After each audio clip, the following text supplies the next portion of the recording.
Perintah Kaisar Naga. Audiobook, novel silat. Episode 295. Blaar. Tiba-tiba terdengar suara keras lainnya, dan seluruh altar mulai runtuh, dan semua orang melompat dengan tergesa-gesa. Setelah altar runtuh, sebuah lubang gelap muncul, tak berdasar, dan dari lubang itu, semburan aura menakutkan terus menyebar. Pada saat ini, ekspresi semua orang menjadi tegang, dan sekarang mereka percaya bahwa batu ini memang batu penyegel yang asli, dan ada sesuatu yang disegel di bawahnya. Banyak biksu memancarkan kesadaran spiritual dan merasakan ada yang ada di dalam gua. Tiba-tiba, awan kabut hitam muncul dari dalam gua, dan kemudian kabut hitam itu menyebar, dan memulai serangan membabi buta terhadap para biksu di sekitar altar. Melihat ini, Tiago dan yang lainnya tidak punya pilihan selain mulai bergulat dengan kabut hitam. Apa itu? Dev dan yang lainnya, dari jarak jauh, melihat ada kabut hitam. Roh jahat, itu adalah roh jahat. Lionel tiba-tiba mengerutkan kening. Roh jahat? Dev terkejut. Itu benar, ini semua adalah roh jahat. Yang disebut roh jahat diubah dari senjata dengan roh senjata di zaman kuno. Senjata ini rusak dalam pertarungan, atau pemiliknya mati dalam pertempuran, membuat roh senjata ini tinggal di sini. Seiring waktu berlalu, roh senjata ini mulai mengubah temperamennya dan menjadi roh jahat. Lionel mengikuti Dev dan menjelaskan. Begitu Dev mendengarnya, dia memikirkan Zhongli, roh pedang pembunuh naga miliknya. Mungkin jika Zhongli ditinggalkan di sini selama ribuan tahun, temperamennya akan berubah drastis dan dia akan berubah menjadi roh jahat, kan? Bagaimana menurutmu roh-roh jahat ini begitu gila, seolah-olah mereka tidak sadarkan diri? Dev tidak dapat menahan diri untuk berkata ketika dia melihat Tiago dan yang lainnya bertarung dengan roh jahat. Ya, banyak dari roh jahat ini yang rusak dan tidak lengkap, dan tidak memiliki kesadaran. Bahkan jika roh dari senjata ajaib itu benar-benar utuh, mereka tidak akan menjadi roh jahat bahkan setelah bertahun-tahun disiksa. Sebaliknya, mereka akan mengeraskan diri mereka sendiri, bahkan lebih. Hanya roh senjata rusak ini yang akan berevolusi menjadi roh jahat. Roh jahat ini hanya akan membunuh dengan liar, tanpa kesadaran berpikir, dan mereka tidak takut hidup dan mati, dalam pemikiran mereka, tidak ada yang namanya kematian. Jawab Lionel. Dev benar ketika dia memikirkannya. Roh-roh jahat ini awalnya adalah roh alat, dan mereka tidak memiliki apa yang disebut kehidupan fisik. Tentu saja, mereka tidak akan takut hidup dan mati. Selain itu, mereka tidak memiliki pemikiran, jadi mereka tidak takut akan apapun. Meskipun roh senjata ini tampaknya tidak terlalu kuat, mereka sangat sulit untuk dihadapi, seperti plester kulit anjing, dan mereka tidak dapat dilepaskan tidak peduli seberapa kerasnya. Ini membuat Tiago dan yang lainnya semakin mudah tersinggung. Roh-roh jahat ini sangat sulit untuk dihadapi. Mungkinkah batu segel asli ini untuk menyegel roh-roh jahat ini? Berbicara secara logis, seharusnya tidak demikian. Meskipun ada banyak roh jahat, kekuatan mereka memang tidak tinggi. Dev sangat bingung. Apakah batu aslinya menyegel roh jahat ini?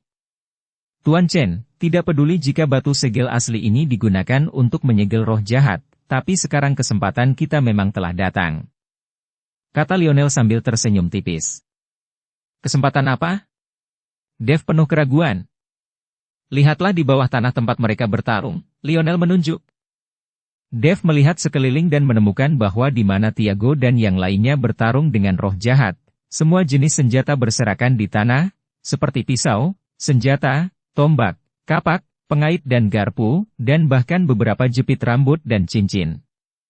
Kali ini, Dev sedikit linglung, barusan tidak ada apa-apa di tanah, mengapa begitu banyak hal yang tiba-tiba muncul sekarang? Master Sekte Ji, ini? Dev bertanya dengan curiga. Tuan Chen, ini adalah roh-roh jahat yang telah dibunuh. Hanya ketika roh-roh jahat dibunuh, harta kelahiran mereka akan muncul. Harta karun ini menjadi benda tanpa roh dan dapat diambil sesuka hati. Meskipun itu rusak dalam perang kuno, mereka masih sangat berharga di sini. Ini semua adalah senjata sihir kuno. Dan semakin kuat roh jahat, semakin besar nilai harta karun itu. Mata Lionel bersinar terang.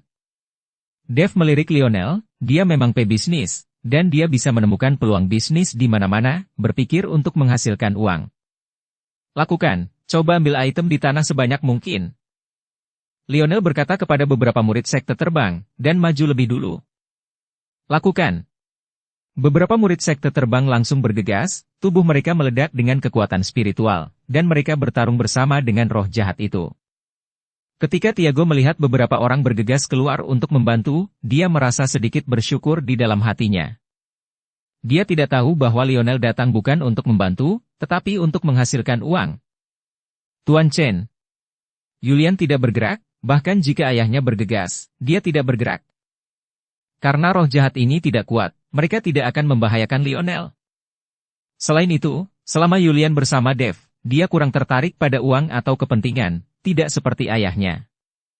Dev menatap kosong pada roh-roh jahat itu, dan tiba-tiba mendapat ide di dalam hatinya.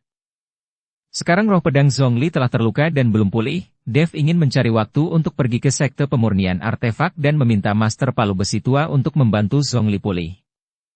Tapi sekarang sepertinya Dev hanya perlu membunuh dan menyerap roh jahat ini dengan pedang pembunuh naga, dan kemudian tubuh Zhongli perlahan bisa pulih. Meskipun roh senjata ini terpengaruh, dan pembunuhan yang lahir dari hati tidak dikendalikan dan menjadi roh jahat, mereka juga roh senjata. Selama Zhongli menyerap cukup roh senjata, Zhongli perlahan bisa pulih. Anda harus tahu bahwa di seluruh dunia celestial, tidak banyak orang yang dapat memiliki senjata dewa, dan tidak setiap senjata dewa kuno akan memiliki roh senjata. Jadi ini adalah kesempatan langka untuk bertemu begitu banyak roh senjata dan membunuh mereka sesuka hati. Memikirkan Dev di sini, dia tidak ragu-ragu, tetapi meraih kekosongan, meraih pedang pembunuh naga dan melompat. Julian langsung mengejarnya. Dev berjalan menuju roh jahat yang sangat besar, dan menebas dengan keras dengan pedang pembunuh naga di tangannya. Lagi pula, semakin besar roh jahat itu, semakin banyak energi yang dimilikinya, sehingga Zhongli dapat pulih lebih cepat.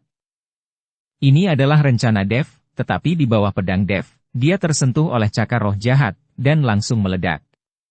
Dengan kekuatan yang begitu besar, pedang pembunuh naga di tangan Dev hampir terjatuh. Sangat kuat, roh jahat ini tidak lemah. Dev merasa sedikit terkejut. Kekuatan roh jahat ini sama sekali tidak kalah dengan peringkat ke-8 dari alam tubuh yang komposit. Dia baru saja mencobanya, dan kekuatan roh jahat itu diuji. Mengetahui kekuatan roh jahat, Dev memiliki keyakinan di dalam hatinya. Dia mengayunkan pedang pembunuh naga ke depan seketika, dan cahaya pedang emas melesat ke langit. Merasakan cahaya pedang emas, roh jahat itu ketakutan, dan sudah terlambat untuk menghindar. Ia tersapu oleh cahaya pedang, dan menjerit. Segera setelah itu, kekuatan isap di pedang pembunuh naga menyedot roh jahat yang telah berubah menjadi awan kabut hitam menjadi pedang pembunuh naga. Di tanah di mana roh jahat tersedot ke dalam pedang pembunuh naga dan tidak ada apa-apa di sana, tiba-tiba ada palu batu.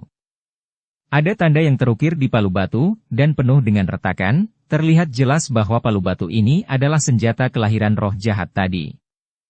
Dev mengambil palu batu dan menemukan bahwa palu batu itu tidak terlihat besar, tetapi sangat berat. Dev harus menggunakan kekuatannya untuk mengambilnya.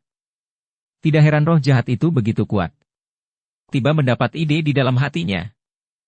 Melihat palu batu di depannya, Dev mengerti mengapa roh jahat itu memiliki kekuatan yang begitu besar barusan. Melihat tanda pada palu batu dan penampilan yang retak, Dev merasa sedikit menyesal. Menabrak. Palu batu itu tiba-tiba hancur dan berserakan di tanah. Saya tidak tahu mengapa, melihat palu batu yang pecah, Dev merasa sangat sedih di hatinya. Karena dia tahu apa yang terjadi pada biksu yang menggunakan palu batu ribuan tahun yang lalu untuk membuat senjatanya terlihat seperti ini.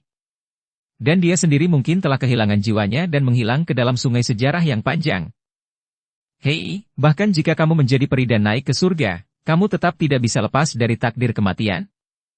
Dev menghela nafas. Semua pertempuran antara dewa dan iblis adalah biksu di tingkat abadi. Pada akhirnya, mereka seperti semut, dengan korban yang tak terhitung jumlahnya. Saat Dev menghela nafas, beberapa roh jahat bergegas mendekat. Dev memegang pedang pembunuh naga di tangannya dan membunuh mereka satu demi satu, dan senjata kelahiran roh jahat ini semuanya rusak, jadi Dev tidak tertarik pada mereka. Setelah memenggal beberapa roh jahat berturut-turut, Dev merasa bahwa kekuatan roh jahat ini agak rendah, jadi energinya juga rendah. Jika Zhongli ingin pulih, berapa banyak roh jahat yang perlu dia serap? Dev melihat ke dalam lubang yang gelap. Karena roh-roh jahat ini keluar dari lubang, pasti ada sesuatu di dalam lubang. Dengan batu penyegel yang begitu besar, tidak mungkin untuk menyegel hanya roh-roh jahat berkekuatan rendah ini. Swoos! Dev hanya merasakan seberkas kekuatan spiritual terbang melewati di belakangnya, secepat kilat.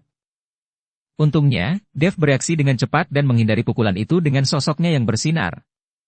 Ketika Dev menoleh untuk melihat, dia menemukan ada sekelompok roh jahat di sekitar, dan semua orang berkelahi dengan roh jahat, seolah-olah tidak ada yang memindahkannya. Dev melirik.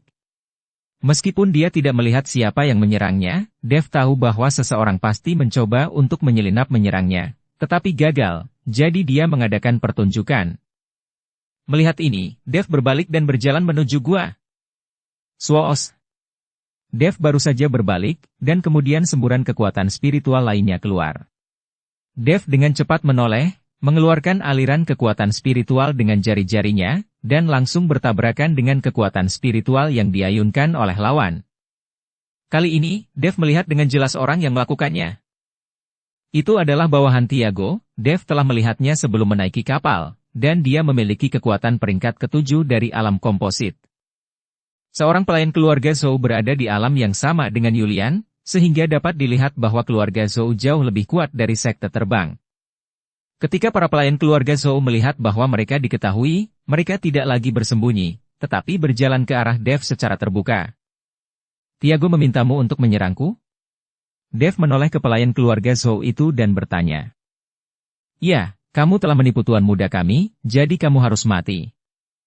Kata pelayan Zhou dengan wajah menyeringai. Meskipun Dev menghindari dua pukulannya, dia tidak takut, dan wajahnya masih agak ganas. Kamu ingin membunuhku? Tapi hanya kamu sendiri, tidak mungkin kamu bisa membunuhku, kata Dev dengan senyum menghina. Kamu terlalu percaya diri.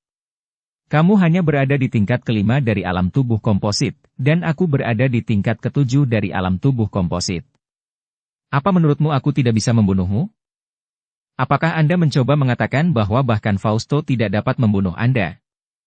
Jangan berpikir bahwa kami tidak tahu, Fausto tidak menggunakan kekuatan penuhnya karena dia tidak ingin membunuhmu. Jika dia menggunakan kekuatan penuhnya, kamu, seorang biksu kecil dari alam komposit, akan ditampar sampai mati olehnya.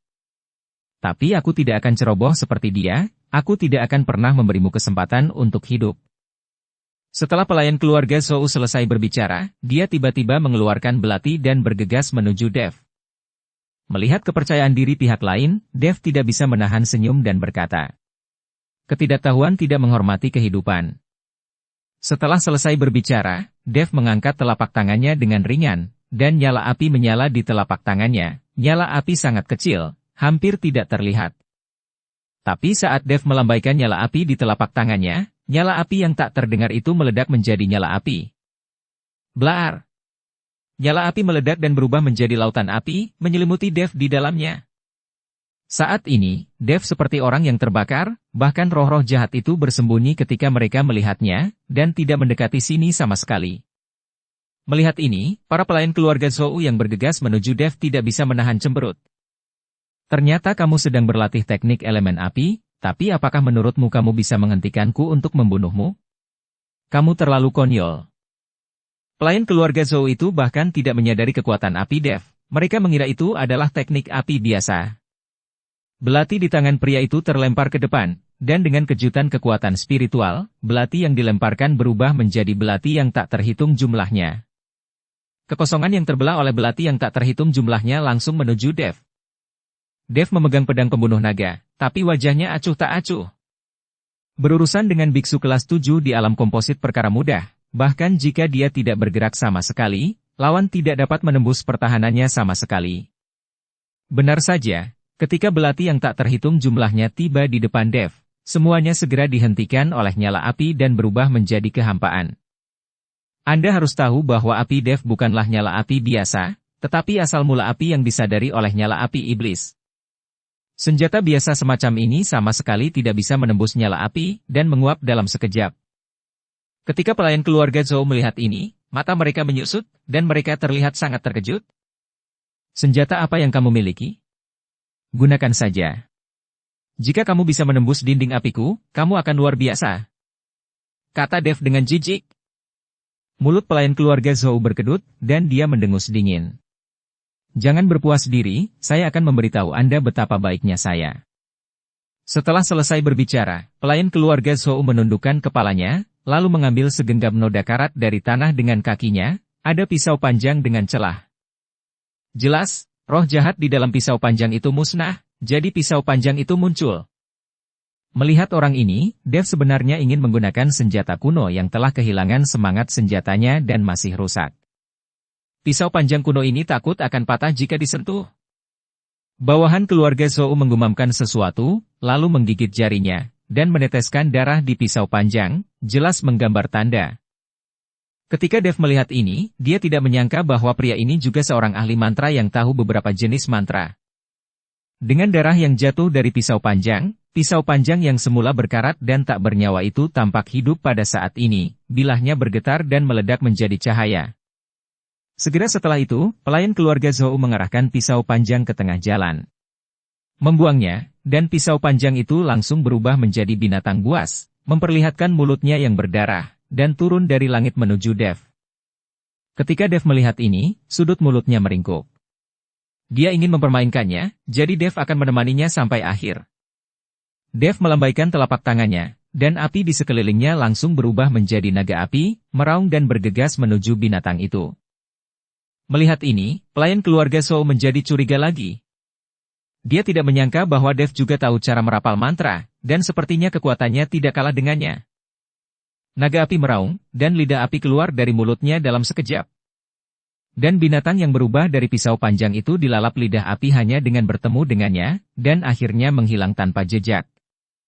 Pada saat ini, pelayan keluarga Zhou sedikit panik, dan buru-buru mencubit formula itu dengan kedua tangan, tubuhnya terbungkus kabut hitam, dan dia berbalik dengan cepat. Sepertinya dia akan menggunakan teknik hantu untuk melarikan diri. Tetapi ketika pelayan Zhou berbalik dengan cepat, berpikir bahwa dia telah melarikan diri dari Dev, sebuah suara perlahan datang dari atas kepalanya. Kamu ahli mantra kecil, jangan menyombongkan dirimu di depanku. Dev tampak menghina. Pelayan keluarga Zhou mendongak dan melihat Dev menatapnya, dia tidak bisa menahan diri untuk berkata dengan kaget. Kamu. Tapi sebelum pelayan keluarga Zhou selesai berbicara, Dev mengayunkan pedangnya ke bawah telapak tangan, dan semburan api langsung memadamkan teknik hantu dari telapak tangannya. Pelayan keluarga Zhou itu gagal melarikan diri. Ah! Pelayan Zhou berteriak. Melihat ini, pelayan keluarga Zhou terus mencubit formula ajaib, semburan air jatuh dari langit dan mendarat di atasnya, mencoba memadamkan api di tubuhnya. Tapi nyala api tidak terpengaruh sedikit pun. Melihat keterampilan pelayan keluarga Zhou, Dev memahami alasan mengapa Tiago bersamanya meskipun kekuatannya rendah. Sejauh menyangkut teknik tubuh ini, ia dapat dianggap sebagai pemimpin di dunia surga dan manusia. Sayang sekali dia sebenarnya ingin membunuh Dev, jadi dia ditakdirkan untuk berumur pendek. Dev menyaksikan pria itu berjuang mati-matian tanpa ada perubahan ekspresi di wajahnya. Pada akhirnya, pelayan keluarga Zhou dibakar menjadi abu oleh api, dan bahkan jiwanya menghilang dalam asap. Saat ini, bagi Dev, membunuh orang tidak memiliki beban di hatinya. Di dunia surga dan manusia, hampir tidak ada yang benar atau salah, tidak ada yang baik dan yang jahat. Orang yang menghalangi jalan saya akan mati. Dev melirik kerumunan yang masih gemetar dengan banyak roh jahat, dan kemudian perlahan berjalan menuju jurang maut yang gelap. Dev berdiri di pintu masuk gua dan melihat, dan menemukan bahwa kabut hitam mengepul di dalam, dan sekelompok udara roh jahat yang kuat bersirkulasi, membentuk serangkaian angin puyuh yang terus-menerus keluar. Dan udara di sekitarnya juga sangat dingin, gua ini seperti gua es. Roh jahat masih mengalir keluar, dan angin puyuh yang mereka hasilkan membuat ruang di sekitarnya bergejolak. Dev menarik napas dalam-dalam, dia tidak tahu apa yang akan dia temui setelah melompat. Tapi dia tahu bahwa seringkali peluang selalu disertai dengan bahaya. Jika dia tidak melompat turun, dia mungkin aman, tapi dia tidak tahu apa yang sebenarnya tersegel. Tidak ada cara untuk bertemu dengan roh jahat yang lebih kuat sehingga Zhongli dapat pulih. Setelah ragu sejenak, Dev mengertakkan gigi dan melompat ke jurang maut. Dikelilingi oleh aura, Dev jatuh dengan cepat. Namun, sejumlah besar roh jahat keluar terus-menerus, dan roh jahat itu bertabrakan dengan Dev, menyebabkan kekacauan di dalam gua.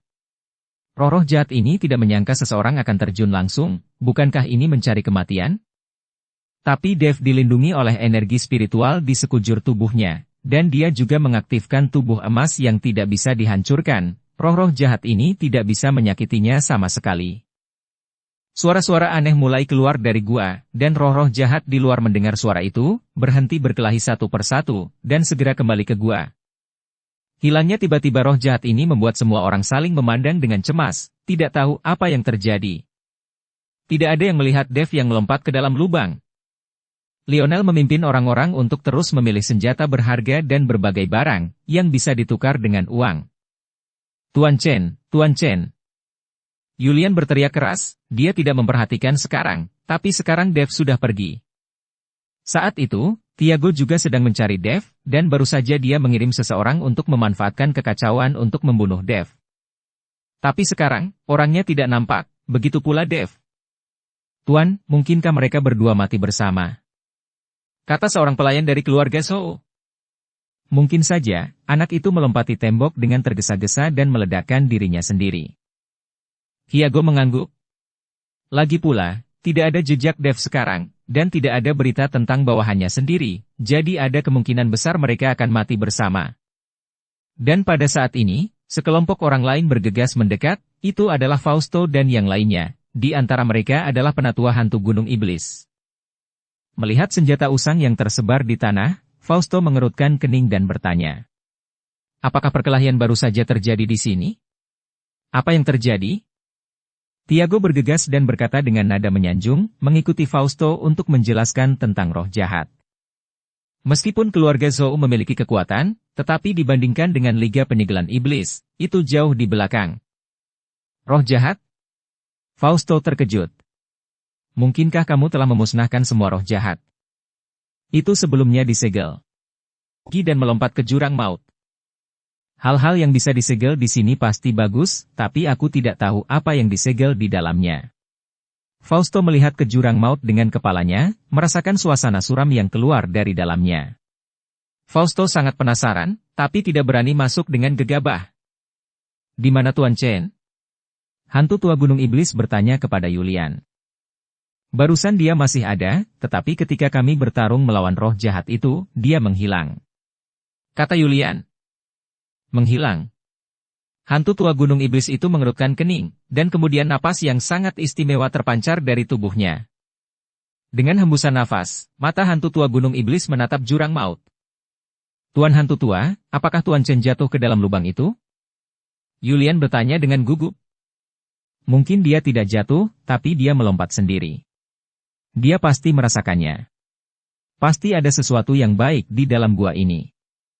Setelah hantu tua Gunung Iblis selesai berbicara, dia bergerak dan melompat turun. Dev adalah murid iblis darah atau bukan, hantu tua Gunung Iblis tidak dapat melihat Dev mengambil risiko sendirian. Melihat hantu Gunung Iblis melompat turun, Julian juga mulai mengkhawatirkan Dev, jadi dia melompat dan melompat juga. Anakku. Melihat ini, Lionel mengejarnya tanpa peduli mengambil senjata yang rusak itu. Tiago, Fausto dan yang lainnya melihat hantu tua Gunung Iblis, Julian dan yang lainnya melompat ke dalamnya satu demi satu, dan mereka semua tercengang pada awalnya. Tuan Ye, apakah orang-orang ini lelah hidup? Tiago bertanya dengan bingung. Tidak ada yang tahu apa yang ada di dalam jurang maut ini. Bagaimanapun, roh-roh jahat itu keluar darinya, dan mereka semua kembali. Jika Anda melompat, Anda pasti akan diserang oleh roh-roh jahat itu. Bukannya mereka lelah hidup, tetapi pasti ada harta karun di gua ini yang layak diambil, yang risikonya setara dengan hidup mereka. Setelah Fausto selesai berbicara, dia juga melompat turun. Melihat ini, mata banyak kultivator di sekitarnya penuh keserakahan, dan akhirnya melompat turun satu persatu. Mereka datang ke lautan tinta untuk berburu harta karun, berharap bertemu dengan peluang. Sekarang kesempatan telah tiba, bagaimana mereka bisa menyerah meskipun ada bahaya? Karena banyak kultivator terus melompat turun, Tiago tidak dapat menahannya lagi, dan kemudian melompat juga. Ada sangat sedikit kultivator yang tersisa di luar, orang-orang ini belum mampu mengatasi rasa takut mereka untuk melompat ke jurang maut ini. Pada saat ini, Dev, yang melompat ke dalam gua, hanya bisa merasakan angin bersiul di telinganya, dan roh jahat terus menyerangnya, tetapi mereka tidak dapat menyakiti Dev sama sekali. Dev sendiri tidak tahu sudah berapa lama dia turun, bagaimanapun, selalu ada kegelapan di depannya, dia tidak bisa melihat apapun kecuali roh jahat yang lewat, dan dia tidak tahu seberapa besar lubang itu. Dev tiba-tiba menghela nafas, ingin berhenti di udara, memeriksa situasinya, lalu jatuh. Jika ini terus berlanjut, saya tidak tahu bahaya apa yang akan terjadi. Tetapi ketika Dev ingin berhenti, dia menyadari bahwa dia tidak dapat mengontrol ruang di sekitarnya, tubuhnya tidak mematuhi perintahnya sama sekali, dan dia jatuh tanpa sadar. Dev terkejut, dan buru-buru mengerahkan kekuatan spiritualnya untuk berkonsentrasi pada kakinya, mencoba melayang, tetapi sia-sia. Area terlarang? Keringat dingin muncul di dahi Dev. Dia tahu bahwa tidak mungkin terbang di atas lautan tinta, dan ada kekuatan yang tidak dapat dijelaskan yang mengikatnya, tetapi pulau kecil itu tidak terikat oleh kekuatan ini. Tapi saya tidak menyangka setelah melompat ke lubang ini, saya tidak bisa terbang lagi. Ada juga kekuatan yang tidak bisa dijelaskan di dalam gua, yang membatasi Dev dan mencegahnya terbang. Dev menatap bagian bawah dengan erat, tubuhnya jatuh dengan cepat, dan dia panik. Jika dia tahu ada batasan, Dev tidak akan pernah melompat begitu saja. Dev dengan putus asa memancarkan kesadarannya, mencoba untuk memeriksa situasi di sekitarnya, tetapi menemukan bahwa bahkan kesadarannya di penjara. Dev saat ini seperti burung tanpa sayap, membiarkan tubuhnya jatuh bebas. Apa yang dapat dilakukan Dev saat ini adalah dengan mati-matian meningkatkan perisai di sekitar tubuhnya, dan tubuh emas yang tidak bisa dihancurkan telah dibawa ke titik ekstrim. Sayang sekali jika Anda jatuh dan terbunuh. Dengan cara ini, Dev jatuh seperti sebatang dupa lagi, tetapi masih belum berakhir. Ini membuat wajah Dev penuh keheranan. Dia tidak mengerti seberapa dalam lubang itu. Poof! Tiba-tiba, kaki Dev melembut, lalu dia jatuh ke air, dan ombak besar muncul. Dev mengeluarkan kepalanya dari air, lalu mengangkat kepalanya untuk melihat ke atas, dan menemukan bahwa bagian atas kepalanya benar-benar gelap, tanpa cahaya sama sekali, dan dia bahkan tidak bisa melihat pintu masuk gua. Namun, ada cahaya redup di permukaan air. Dengan bantuan cahaya, Dev menemukan bahwa air tempat dia berada bukanlah hitam, melainkan semacam merah muda, dan permukaan air masih bersinar. Bukankah ini di lautan tinta? Dev sedikit bingung. Lagi pula, pulau kecil itu berada di atas lautan tinta. Jika dia jatuh dari lubang, dia mungkin melewati pulau itu dan jatuh langsung ke lautan tinta. Tapi melihat air yang berwarna sekarang, sepertinya tidak seperti berada di lautan tinta, lagi pula warna air laut tinta itu hitam, dan ada bau yang tidak sedap. Tetapi airnya berwarna merah muda dan terlihat sangat jernih, dan tubuh Dev direndam dalam air ini, dan pori-pori di tubuhnya terbuka secara alami, menyerap energi spiritual hingga isi hatinya, dan seluruh tubuhnya hangat. Air di sini sepertinya memiliki kekuatan untuk membersihkan jiwa, yang mengejutkan semangat orang. Sungguh aneh bahwa air ini mengandung energi spiritual yang begitu kuat. Di mana tempat ini? Mata Dev penuh kejutan. Ini sama sekali bukan air, itu hanya cairan spiritual. Tetapi meskipun nyaman untuk berendam di sini, Dev tetap berenang menuju ke tepian. Setelah mendarat, Dev melihat tanahnya penuh dengan kerikil seukuran kepalan tangan. Itu terlihat seperti beting, tapi dia jelas melompat ke dalam lubang dari sebuah pulau. Bagaimana dia bisa mendarat di beting? Mungkinkah ini bagian dalam pulau, dan seluruh pulau berlubang? Dev melihat sekeliling, dan tidak ada tanda-tanda roh jahat. Roh jahat itu sepertinya tidak pernah muncul setelah Dev jatuh ke ketinggian tertentu, dan menyerang Dev lagi. Saat itu, Dev hanya berpikir untuk tidak jatuh ke kematiannya, dan dia tidak peduli. Dev mencoba menyebarkan kesadaran spiritualnya, tetapi dia masih tidak bisa mendeteksinya, seolah-olah ada larangan tabu yang dipasang di sini. Dev hanya bisa berjalan maju selangkah demi selangkah di atas bebatuan, berharap menemukan sesuatu. Tapi saat dia berjalan, Dev selalu merasa ada yang tidak beres di bawah kakinya, jadi dia membungkuk dan mengambil batu untuk melihatnya. Setelah melihat ini, dia tertegun. Batu macam apa ini? Jelas kerangka, karena sudah lama berubah menjadi batu. Melihat kerangka yang telah berubah menjadi batu di seluruh tanah, Dev mau tak mau merasakan kulit kepalanya mati rasa. Dengan begitu banyak kerangka, berapa banyak orang yang telah mati? Berpikir bahwa tempat ini dulunya adalah medan perang kuno, tampaknya tidak satu pun dari orang mati ini adalah orang biasa.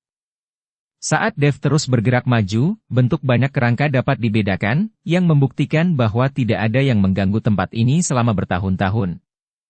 Kerangka berselang-seling, tidak peduli apakah mereka abadi atau pembudidaya iblis, mereka semua berubah menjadi tulang mati saat ini.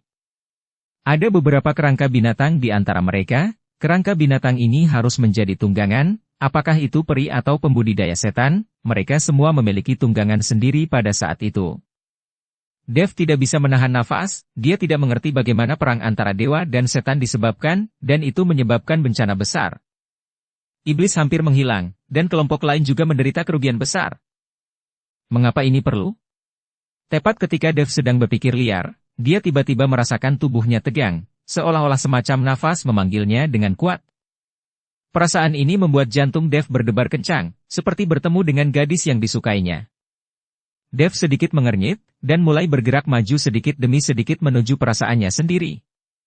Dev tidak tahu seberapa besar tempat ini, dan perasaan spiritualnya tidak dapat menyebar, dan dia tidak dapat mendeteksinya, dan cahaya di sekitarnya juga sangat gelap, sehingga sulit bagi Dev untuk melihat jauh.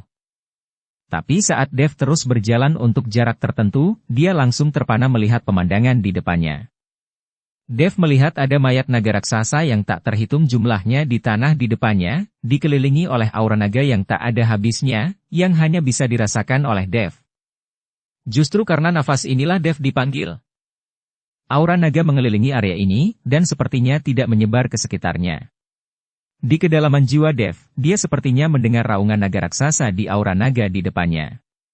Suara itu sepertinya datang dari jenderal dari zaman kuno. Tampaknya akan membawa Dev ke pertempuran kuno itu, biarkan Dev secara pribadi mengunjungi medan perang pada saat itu.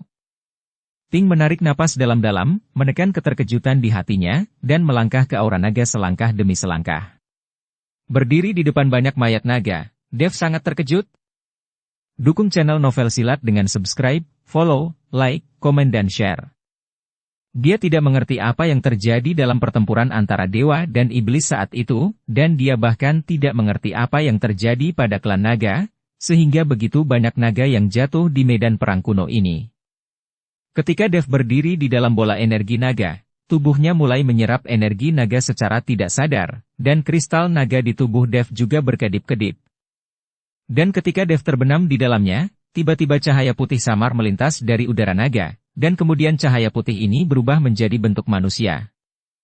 Sosok itu menjadi semakin jelas, dan akhirnya Dev dapat melihat bahwa sosok di depannya adalah seorang pria paruhbaya berusia 50-an, mengenakan jubah putih, tetapi jubah putih itu berlumuran banyak darah.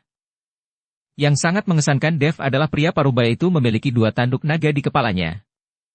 Siapa kamu? Dev sangat terkejut saat melihat orang di depannya. Siapa aku? Apakah kamu masih perlu bertanya? Mungkinkah kamu tidak tahu atau tidak bisa merasakan nafasku? Pria paruhbaya itu tersenyum tipis. Dev terdiam, lalu berkata, apakah kamu dari klan naga? Hahaha, ini omong kosong, jika kamu bukan naga, bagaimana kamu bisa masuk ke sini, bagaimana kamu bisa menemukan tempat ini? Pria paruhbaya itu tertawa. Senior, karena kamu anggota klan naga, apakah kamu tahu identitasku? Aku juga memiliki darah klan naga. Apakah kamu tahu siapa ayahku? Dev dengan bersemangat bertanya pada pria paruhbaya di depan dia. Pria paruhbaya itu memandang Dev, lalu menggelengkan kepalanya dan berkata, aku tidak tahu siapa ayahmu, tapi aku tahu kamu memiliki darah naga emas yang paling murni dan paling mulia, sehingga kamu bisa datang ke sini. Murni? Mulia? Dev sedikit bingung. Senior, bukankah naga memiliki darah yang sama? Seluruh klan naga berkembang, dan memiliki ribuan klan, dan di sana ada puluhan ribu subklan di bawah, bagaimana mungkin itu adalah garis keturunan? Klan naga kita paling menghargai garis keturunan, dan hanya garis keturunan paling murni dan mulia yang akan dihormati. Dan beberapa cabang klan naga, untuk memperkuat garis keturunan mereka sendiri, tidak ragu untuk menikah dengan suku dari klan lain, membuat garis keturunan banyak klan naga semakin rumit.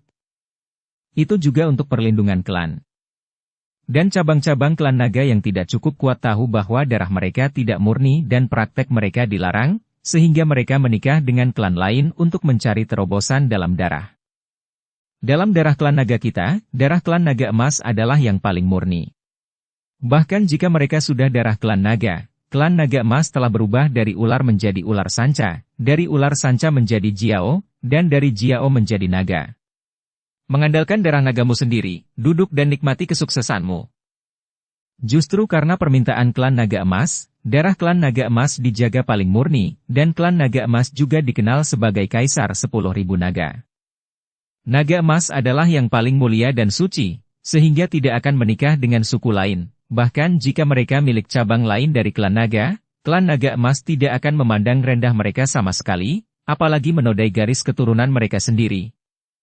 Pria parubaya itu dengan hati-hati memberitahu Dev tentang masa lalu klan naga. Tapi apa yang didengar Dev sedikit membingungkan, jika ayahnya berasal dari klan naga emas, tetapi ibunya adalah manusia, kan? Untuk menjaga kemurnian darah klan naga emas, bukankah tidak boleh untuk menikah dengan suku lain? Ibuku adalah manusia, jadi tidak mungkin darah nagaku murni.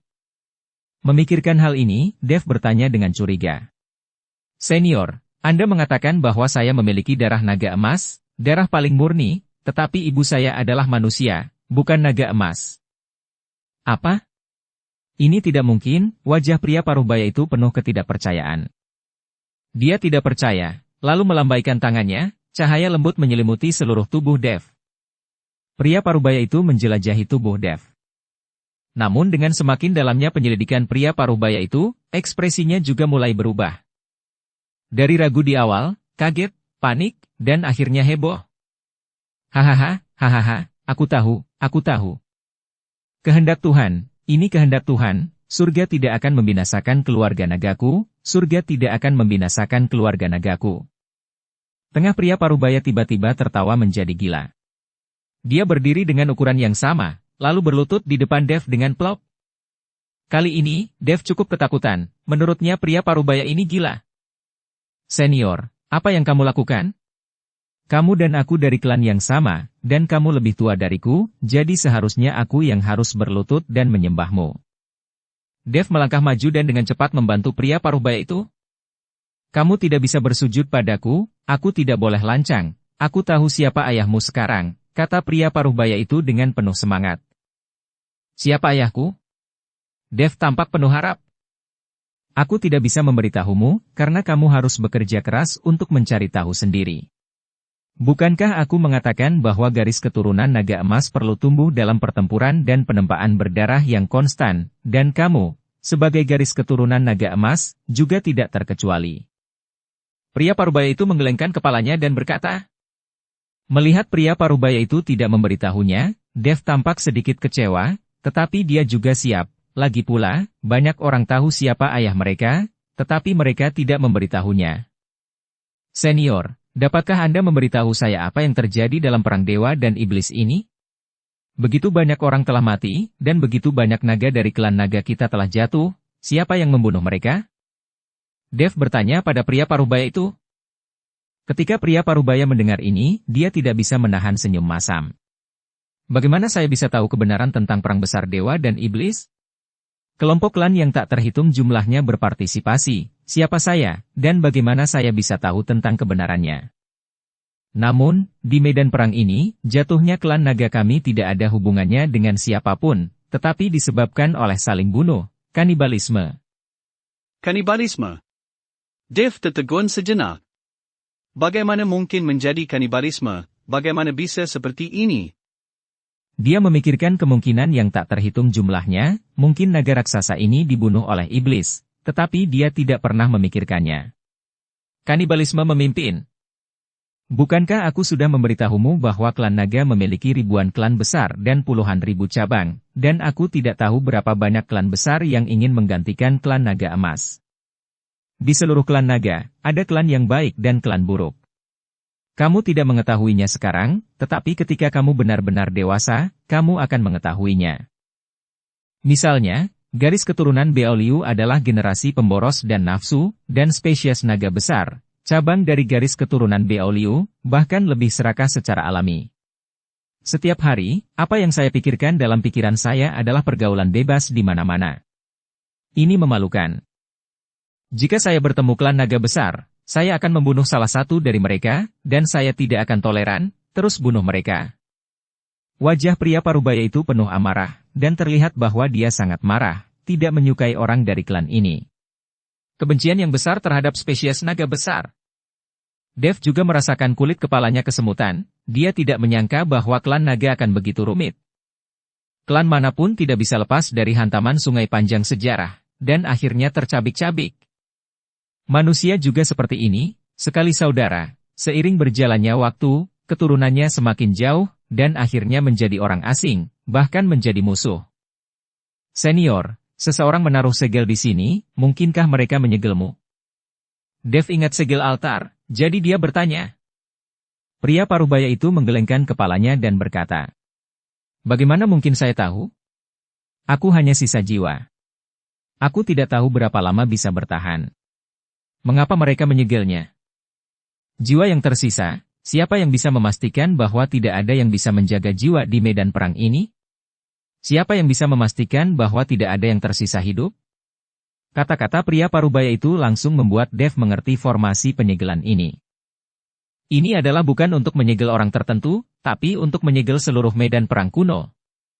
Lagi pula, orang yang bisa muncul di medan perang kuno pasti bukan orang biasa. Jika ada orang yang selamat, atau jika jiwa masih ada, jika mereka pergi dari sini, maka seluruh dunia surga dan manusia akan menjadi bencana. Anda harus tahu bahwa ini semua adalah orang yang akan mengguncang dunia surga dan manusia dengan tangan mereka, siapapun dari mereka. Senior, kamu. Oke, jangan tanya lagi. Kamu harus menyerap energi naga di sini secepat mungkin, lalu aku akan memberimu hadiah.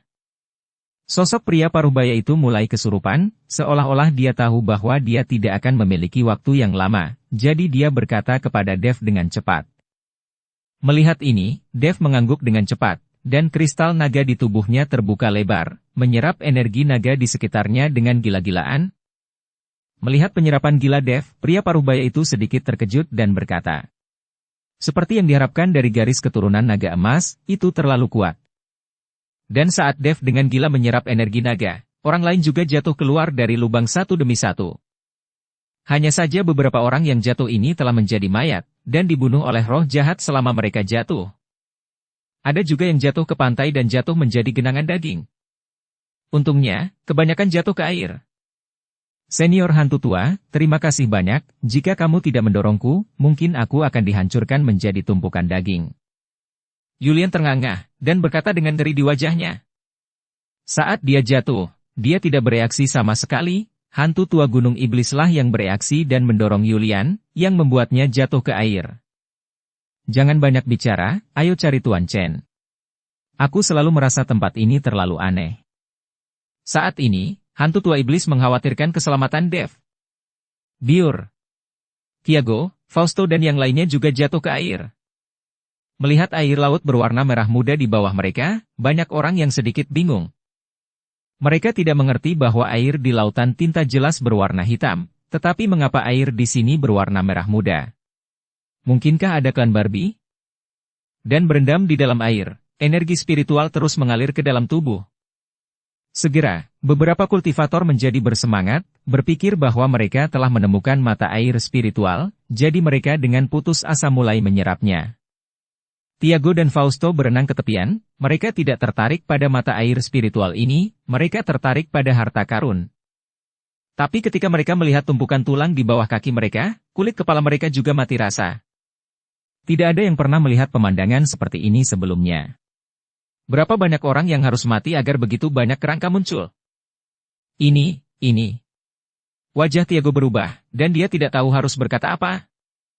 Dengan begitu banyak kerangka di bawah kaki mereka, hati setiap orang bergetar. Fausto sedikit mengernyit, dan melihat sekeliling. Ini adalah medan perang kuno, dan memiliki kerangka adalah hal yang normal. Tetapi apakah tempat ini di dasar laut atau di dalam pulau?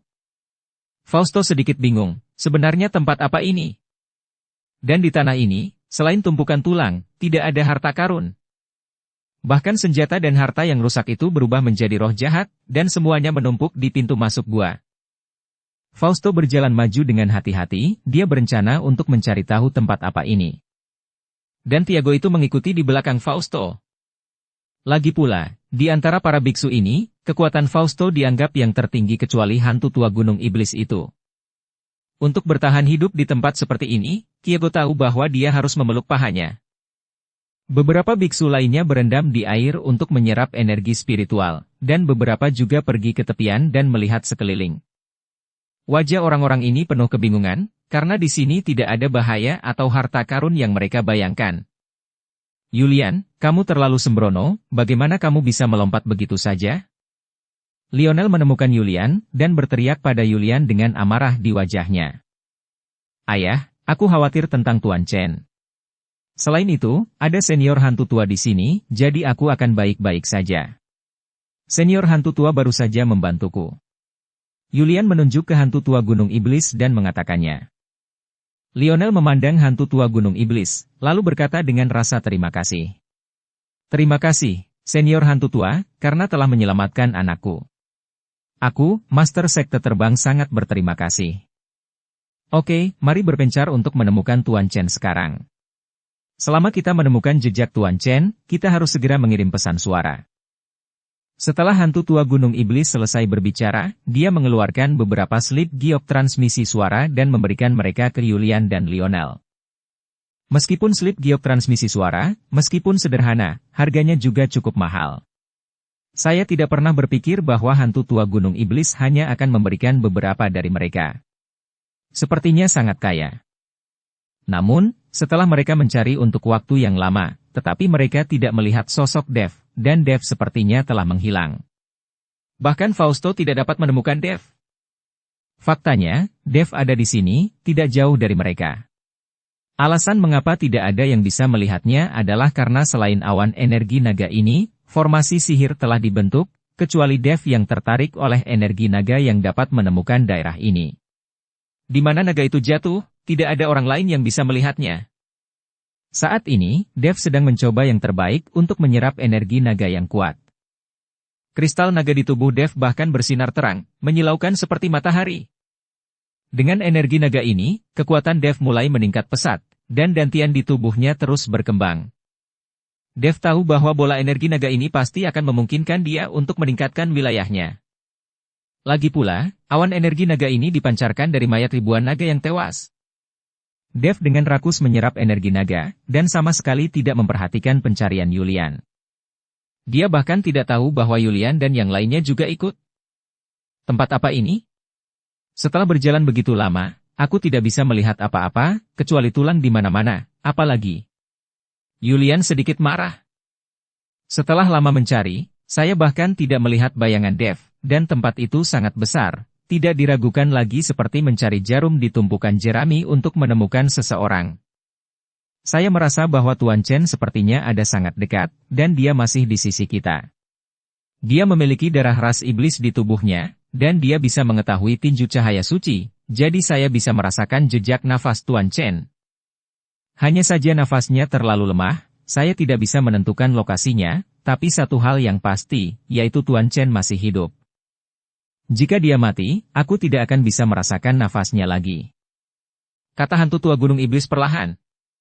Mendengar apa yang dikatakan hantu gunung iblis, Julian merasa lega, karena Dev baik-baik saja, jadi tidak masalah. Lagi pula, Dev datang ke sini untuk membantu dirinya, jika sesuatu terjadi pada Dev, Julian akan merasa bersalah. Sekarang tidak ada harta di sini, hanya mayat di mana-mana, dan ada larangan, tidak ada cara untuk terbang. Jika mereka tidak dapat menemukan jalan keluar, maka mereka akan terjebak di sini sampai mati. Untungnya, tidak ada roh jahat di sini, dan ada mata air spiritual yang dapat menyerap energi spiritual, sehingga tidak ada kerusuhan. Jika tidak, begitu banyak orang yang terjebak di sini akan kacau balau. 3 hari kemudian, Dev diam-diam melahap jejak terakhir energi naga. Meskipun Dev telah menyerap energi spiritual dan kekuatannya terus meningkat, wilayahnya masih berada di peringkat kelima dari alam tubuh komposit. Dev tidak terburu-buru. Ini adalah penindasan yang disengaja oleh Dev. Pada saat ini, dia telah mencapai puncak peringkat kelima dari alam tubuh komposit. Selama dia membutuhkan, dia dapat meningkatkan ke peringkat ke-6 atau bahkan peringkat ke-7 dari alam tubuh komposit kapan saja. Karena kristal naga, energi naga disimpan dalam kristal naga, jadi alam Dev tampaknya tidak meningkat, tetapi kekuatannya meningkat pesat. Apakah kamu sengaja menekan wilayahmu? Pria parubaya itu menatap Dev dan bertanya perlahan. Saya hanya tidak ingin terlalu terekspos. Saya datang ke sini dengan kondisi alam tubuh komposit tingkat 5. Jika saya tiba-tiba naik ke tingkat ke-6 atau bahkan tingkat ke-7 dari alam komposit, saya yakin beberapa orang akan penasaran dengan apa yang saya dapatkan di sini. Jika ini terjadi, maka saya akan menjadi sasaran serangan semua orang. Kata Dev sambil tersenyum tipis. Ya, kamu memang pemberani dan banyak akal. Kamu hanya butuh 3 hari untuk menyerap aura sebesar itu. Memang bisa dikatakan bahwa klan nagaku sangat akan segera bangkit. Di sana, itu adalah hadiahmu.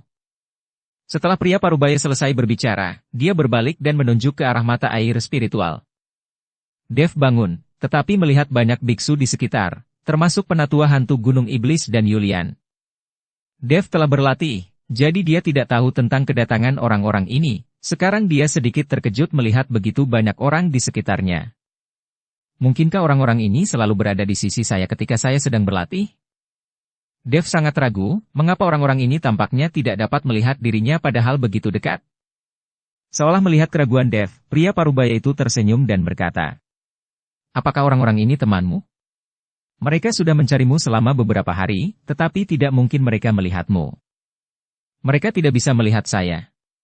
Dev bertanya dengan rasa ingin tahu. Formasi sihir hantu? Pria parubaya itu tertawa terbahak-bahak ketika mendengarnya. Bagaimana saya bisa menggunakan formasi sihir pediatrik, dan itu hanya tipuan untuk menipu orang? Itu ditutup-tutupi. Ini teknik ruang spasial, meskipun Anda dan orang-orang ini berada di ruang yang sama pada waktu yang sama, mereka tidak berada di dimensi yang sama. Sehingga, meskipun mereka dapat merasakan napas Anda, tetapi mereka tidak dapat melihat Anda. Formasi ini mempesona mata, juga mempesona pikiran, dan mereka benar-benar tidak bisa melihatmu. Penjelasan pria parubaya itu langsung mengingatkan Dev pada alam rahasia di dunia sekuler, dan alam rahasia itu digunakan oleh yang abadi.